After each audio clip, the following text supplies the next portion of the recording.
श्री गणेश जी महाराज की जय। ओम गं गणपतये नमः।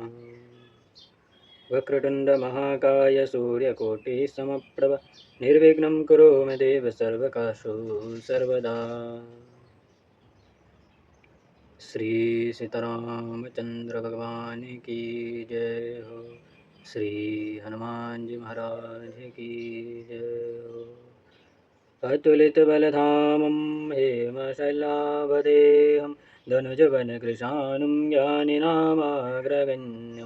सकलगुणनिधानं वानराणामधीशं रघुपतिप्रियभक्तं वातजातं नमामि।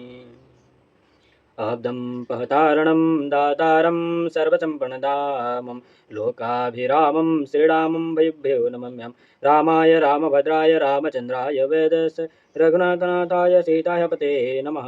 नीलम्बोजश्यामलोकमलगं सीतसमारपितवामभागं पनो महाचारुचापं नमामि रामारघवं सनातं।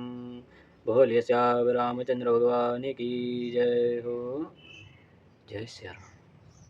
श्रीमद् गोस्वामी तुलसीदास जी रचित श्री रामचरितमानस अध्याय सुमंत का राम को कुशल कहने से लेकर शुरू होगी। प्रथम दोहा। प्रथम बास तमसा भयो दूसर सुरसरी तीर नाये रजे जलपान करि सिय सहित दो वीर। केवट की नेह बहुत शिवकाई सोयामिनी श्रृंगवीर गवाई। होत प्राट बट श्रीर मगवा जटा मुकुट निज शेष बनवा।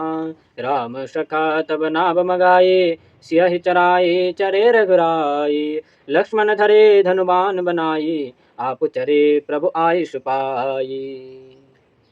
इसका अर्थ है, पहली वास तमसा नदी के तीर पर, दूसरा गंगा जी के तट पर हुआ।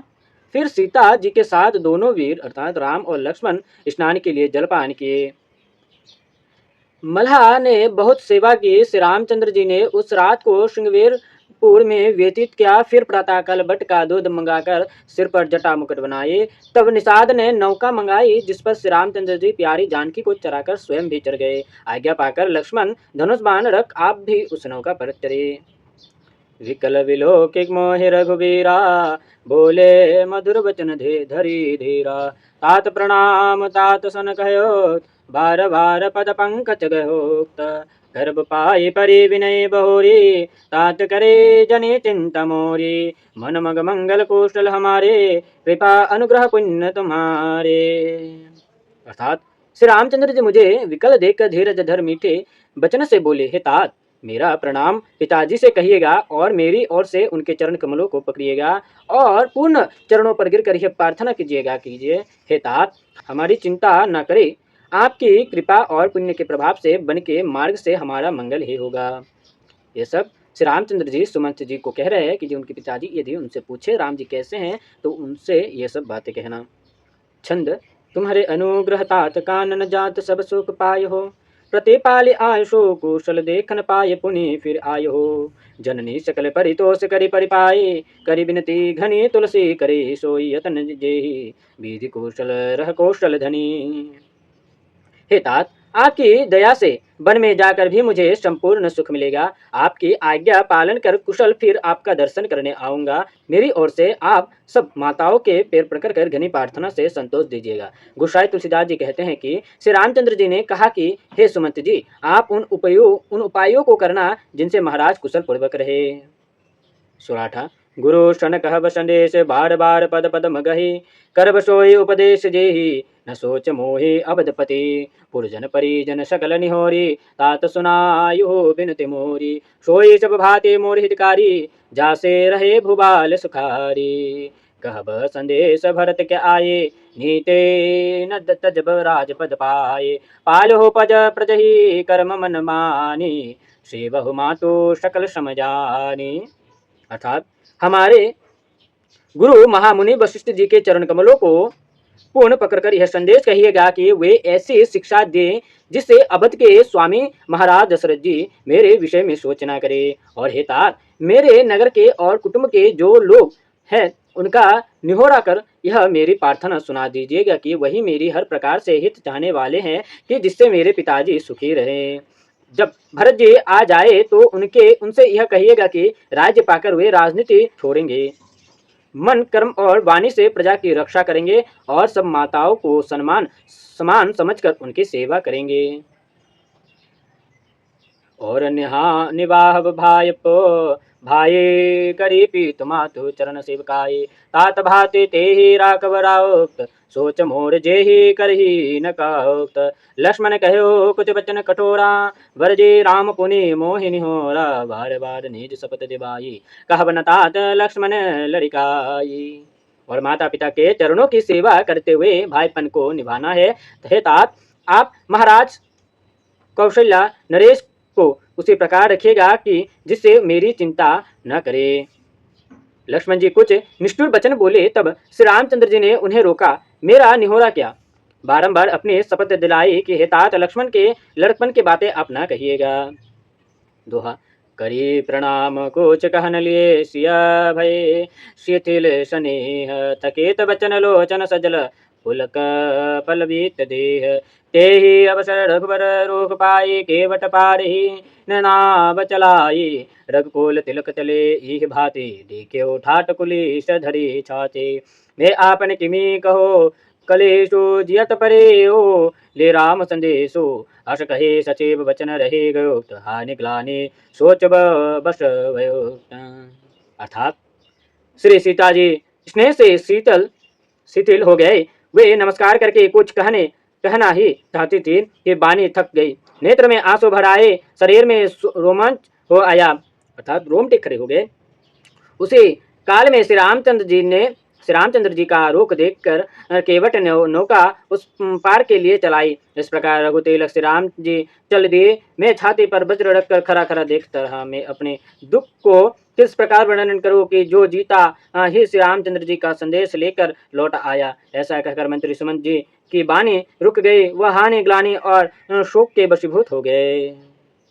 सुनत सुमंत वचन नर नाहो, पर्यो धरनि उर दारुन दाहो, तलपत विषम मोह मन माप, मजा मन हो मीन कह व्यापा। करी विलाप सबरो बहिरानी, महा विपत्ति की मिजाए वखानी, सोनि विलाप दुख हो, दुख लगा धीरज हो कर धीरज भाग। सुमन जी के वचनों को सुनकर दशरथ जी पृथ्वी पर गिर पड़े। हृदय में बड़ा कष्ट हुआ। दशरथ जी विषम मोह से तड़पने लगे, जैसे वर्ष के प्रथम जल से मछली विक्षिप्त हो जाती है। सुनकर सब रानियां विलाप कर रोने लगी। वह महान विपत्ति कहीं न जा सकती। उस विलाप को सुनकर दुख हुआ और धैर्य जाता रहा।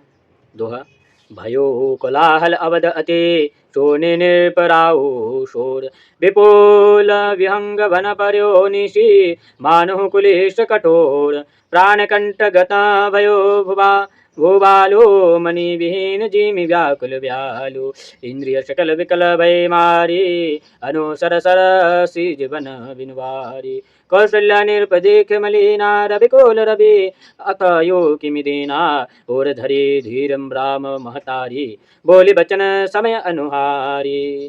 अर्थात उस समय रानियों के रोने से अयोध्या नगर में ऐसा कोलाहल मच गया कि मानो बहुत पक्षियों से युक्त जंगल में कठोर वज्रपात हुआ हो। दशरथ जी के प्राण कंठगत हो गए, जैसे मणि से रहित सर्प व्याकुल हो जाता है। उनके सब इंद्रिया विकल हो गए, जैसे पानी के बिना तालाब और कमल खो जाता है। कौशल्या जी ने दशरथ जी को मलिन देखा। तब उन्हें पता चला कि सूर्यवंशी का सूरज अस्ताचल को जाना चाहता है। तब श्री रामचंद्र जी की माता हृदय में धैर्य धारण कर समय के अनुसार यह वचन बोले। नाथ सुमझी मन करिए विचारो, राम वियोग पयोधि अपारो, कर्णधार तुम अवधि जहाजो, चर्यो सकल प्रिय पथिक समाजो, धीरज धरे तो पाए पारो, नाहित विरही सब परिवारो, जो जिय धीरज विनय प्रिय मोरे, राम लक्ष्मण सिय मिलहि बहोरी। अर्थात हे स्वामी, मन में सोचकर विचार कीजिए। श्री रामचंद्र जी का विरह रूपी सागर था है, आप उसके पार उतरने वाले हैं। 14 वर्ष के अवधपुरी जहाँ पर सब चरे हैं, धीरज धरने से पार हो सकते हैं, नहीं तो सारा परिवार डूब जाएगा। हे प्रिय, यदि अपने हृदय में मेरी प्रार्थना रख लेंगे तो पूर्ण राम लक्ष्मण और सीता मिलेंगे। दोहा प्रिय वचन मृदु गोर शोणी चितयो आके उधारी तलपत मीन मलिन जिम सिंचत से तलवारी धीर धीरज ओट बेट भुआलो कह सुमंत राम कृपालु कहा लक्ष्मण कह राम सनेही कहा प्रिय पुत्र बधु वेदही बिलपतराओ बिकल बहुभाति भय योग सरीस सिरातन राते तापस अध श्राप सूद आये कौशल्याये सब कथा सुनाए। अर्थात कौशल्या जी के मीठी और गुड़ वचन सुनकर नेत्र खोलकर देखे, जैसे मछली जल के बिना तड़पते हो और ठंड से जल से सींचा जाए, वैसे ही कौशल्या के वचन दशरथ जी के लिए थे। राजा दशरथ धैर्य धारण कर उठ बैठे और सुमंत से बोले कि हे मंत्री, कहो कृपालु रामचंद्र जी कहाँ है, लक्ष्मण कहाँ है और प्यारी पुत्री सीता जानकी कहाँ है। इस भांति राजा विलाप कर रहे थे। रात्रि युग के समान हो गए, बीती नहीं इतने में तपस्वी अंधों की सुधे आ गई। तो राजा दशरथ जी ने कौशल्या को वह कथा कह सुनाई। भयो विकल वर्णत इतिहास राम रहे तधिक जीवन आशा सोतनु राखे करब में कहा जेहि सप्रेम प्रण मोर निहबा हा रघुनंदन प्राण प्रीते तुम बेनु जियत बहु दिन बीते हा जान के लक्ष्मण हा रघुबर हा पितो हित चित चातक जलधर दोह राम राम कहि राम कहि राम राम कहि राम तनु परिहरे रघुबर विरह राव गए सुरधा। अर्थात दशरथ जी श्रवण कुमार की कथा वर्णन कर बोले, हे श्री राम जी के बिना जीना, बोले श्री राम जी के बिना जीना धिक्कार है, अब मैं इस देह को रखकर क्या करूंगा। हे प्राणों से प्यारे राम, तुम्हारे बिना जीते बहुत दिन हो गए। हाँ सीते, हाँ लक्ष्मण, हाँ रघुवर, हाँ पिता के हितकारी कल्याण रूपी चित्त के तातक। दशरथ जी अनेक बार राम राम कहकर शरीर श्री राम जी के बिच्छों में देह को त्याग कर स्वर्ग को चले गए।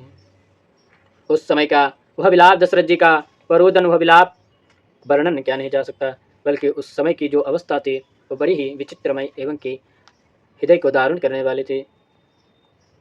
जियन मरन पल दशरथ पावा अखंड अनेक अमल यश छावा जियत राम विधु बदन निहारा राम विरह करी मरण सवारा शोक विकल सब स्रो बहिरानी रूप शील बल तेज बखानी करी विलाप अनेक प्रकारा करी भूमि तलवार ही वारा वील पाही विकल दास अरुदासी घर घर रोदन करहि पुरवासी आतायो आज भानुकुल भानु धर्म अवधि गुण रूप निधानु।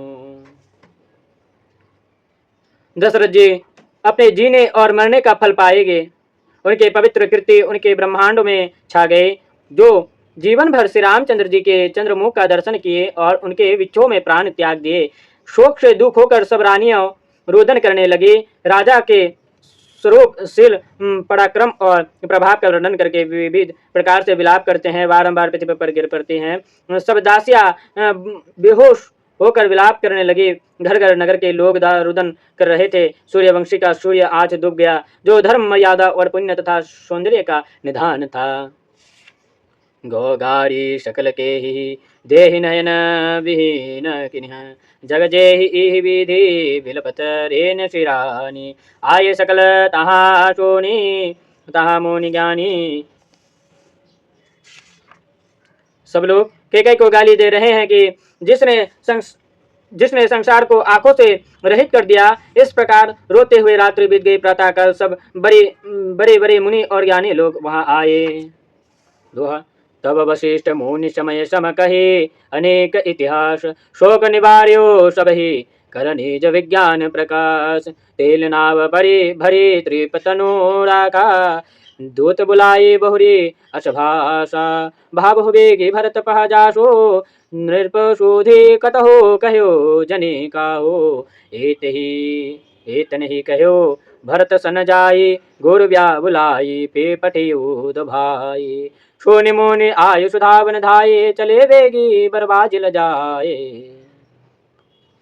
अर्थात तब उस समय श्री वशिष्ठ जी समय अनुसार बहुत सा इतिहास कहकर अपने विज्ञान की ज्योतिष से सबके शोक का निवारण किए।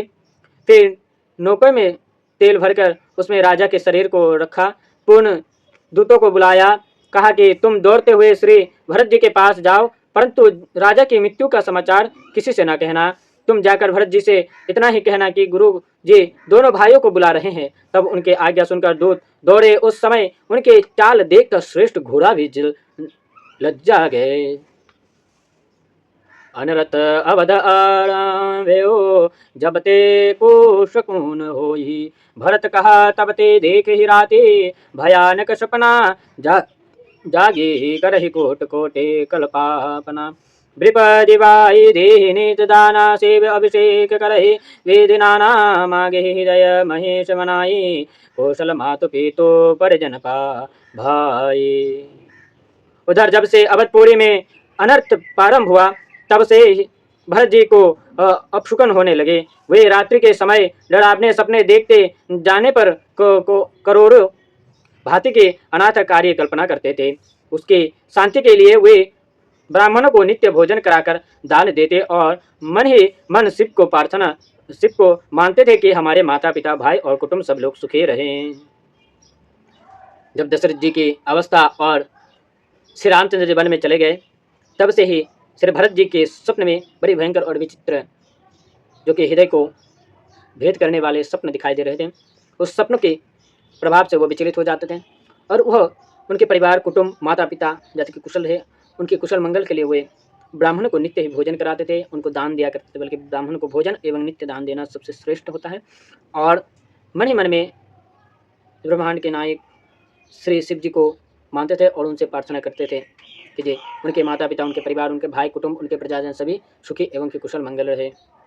दोहा एहि विधि सोचत भरत सन, धावन पहुँचे जाई, गुरु अनुशासन श्रवण सोने चले महेश मनाई। चले शबरी बेगी है हाके, लागत सरित सोल बनवा के, हृदय सोच भर कोच न सोई, सुहाई अस जानि ज जाई उड़ाई। एक निमेष वर्ष सग जाई, एहि विधि भरत नगर नियराई। अनु असुको न होहि नगर पठारा, रटहि भांति कुकेत करारा।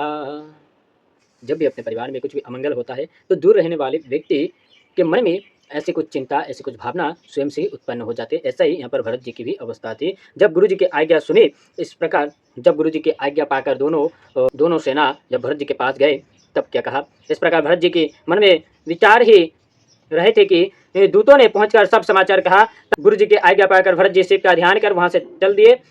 पूर्ण अपने घोड़े का वायु की गति सब्रिश हकर नदी पहाड़ और जंगलों को लांघते चल दिए। कुछ कहा नहीं जाता, हृदय चाहता था कि उड़कर अयोध्या में चलूं। भरत जी के एक क्षण एक वर्ष के समान व्यतीत होता था। इस प्रकार वह अयोध्या के समीप पहुंचे। अवधपुरी में पेट पटते ही बुरे सुकून होने लगे।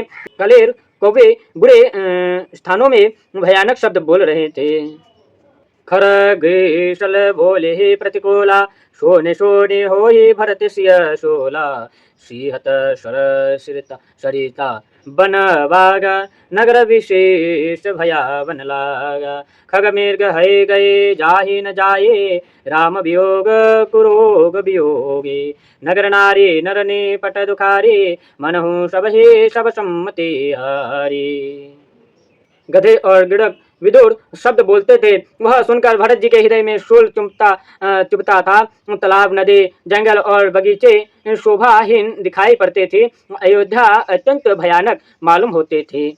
पक्षी, हिरण, घोड़े और हाथी देखते न बनते। श्री राम जी के वियोग में सबके बुरे दशा थी। अवधपुरी के मनुष्य और स्त्री बहुत कष्ट में थे, मानो सभी ने अपना सारा धन गवा दिया था। दोहा पुरजन मिलहि न कहि, कूच गावहि जुहारी जाई। भरत कुशल पूछिन सकहि, भय विषाद मन माही।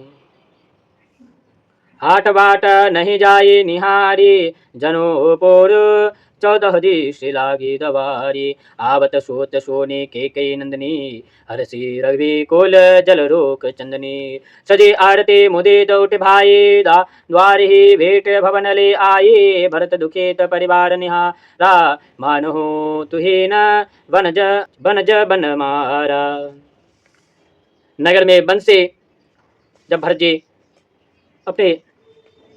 अपने गुरु के समाचार सुने, तब उन्होंने अतिशीघ्र अयोध्या में आकर नगर में देखा कि जो नगर में बसने वाले मिलते हैं, कुछ कहा नहीं रहे हैं, प्रणाम कर लेते हैं। वे डर और विषाद होने से भरत जी से कुछ भी नहीं पूछ सकते हैं। बाजार और मार्ग के और देखा नहीं जाता, मानो पुरी के चारों ओर आग लग गई हो। पुत्र के आगमन को सुनकर रानी के कई अत्यंत प्रसन्न हुई, जो सूर्य कुल कमल के लिए चांदनी के समान ही थी।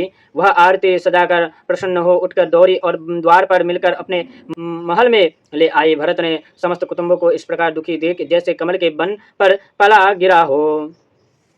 के कई हर्षि तई भांति, मन हो मुदित दबले लाई की राती। सुहित सोत देखे मन मोरा, उचित निहर कुशल हमारा। सकल कुशल कही भरत सुनाई, सो पूछे निज कोल की कुशलाई। कोच कहा तात कह सब माता, कह सिया राम लक्ष्मण प्रिय भ्राता। कई इस प्रकार प्रसन्न हुई कि जैसे किराती जंगल में आग लगाकर प्रसन्न होती हैं। तब श्री भरत जी शोक से युक्त मन मारे देह को देखकर पूछते हैं कि नहर में कुशल तो है। इसके पश्चात भरत जी ने नन्हे हकाल का कुशल कहकर अपने कुशल का कुशल पूछा। हे माता, कहो पिताजी कहाँ है? तब सब माताओं कहा है, सीता राम जी और प्रिय भाई लक्ष्मण कहाँ है?